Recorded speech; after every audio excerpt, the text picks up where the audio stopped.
ଆଜି ଢେଙ୍କାନାଳ ଜିଲ୍ଲାର ଢେଙ୍କାନାଳ ଜିଲ୍ଲାର ସମସ୍ତ ଆଗଧାଡିର କର୍ମୀକୁ ଡକା ହେଇଥିଲା, ଯେମିତି ପ୍ରତି ଡକା ହେଉଛି ସବୁ ଜିଲ୍ଲାର।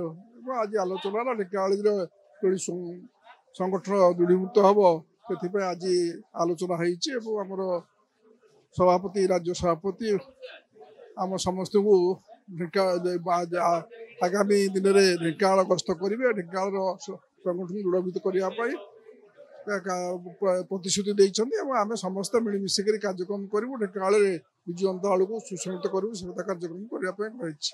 ଯେଉଁ କଥା କୁହାହେଉଛି, ଆଜି ଯେଉଁ ସଂଗଠନ ଆଡଭାଇଜରୀ କମିଟିରେ ଆମକୁ ଦାୟିତ୍ୱ ଦିଆହେଇଛି, ସେ ଆମର ନେତୃତ୍ୱ ଦାୟିତ୍ୱ ଦିଆହେଇଛି ପ୍ରସନ୍ନ ଆଚାର୍ଯ୍ୟଙ୍କୁ। ଏବଂ ଆମେ ପ୍ରସନ୍ନ ଆଚାର୍ଯ୍ୟ ଆମେ ତ ବସି ଆଲୋଚନା କରିବୁ, ଆଉ କେଉଁମାନଙ୍କୁ ଗଲେ ଦଳ ଦୃଢ଼ୀଭୂତ ହେବ।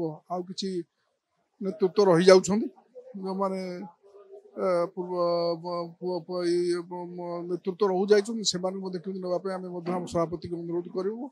ଆମ ଦଳକୁ ଗୋଟେ ଭଲ ସୁସଂଗଠିତ ଦଳ କରିବା ପାଇଁ ଏବଂ ରାଜ୍ୟ ସ୍ତରୀୟ ଦଳ ଷ୍ଟେଟ୍ ପାର୍ଟି, ତେଣୁ ଏ ପାର୍ଟିକି କେମିତି ଆଗେଇ ନେବା ପାଇଁ ଯାହା କାର୍ଯ୍ୟକ୍ରମ ଆମର ଯେଉଁମାନେ ଆଡଭାଇଜରୀ ବୋର୍ଡରେ ଅଛନ୍ତି ସମସ୍ତେ ଆଲୋଚନା କରିକିରି ବିଭିନ୍ନ କଥା, କେଉଁ ଯୋଗୁଁ ପରାଜୟ ହେଲା, କେଉଁ ଯୋଗୁଁ କିଭଳି ଆମେ ସେ କ୍ଷାନ୍ତ ହୋଇକରି ଆମେ ଦଳକୁ ଆଗେଇବେ, ସେଥିପାଇଁ କାର୍ଯ୍ୟକ୍ରମ କରିବୁ।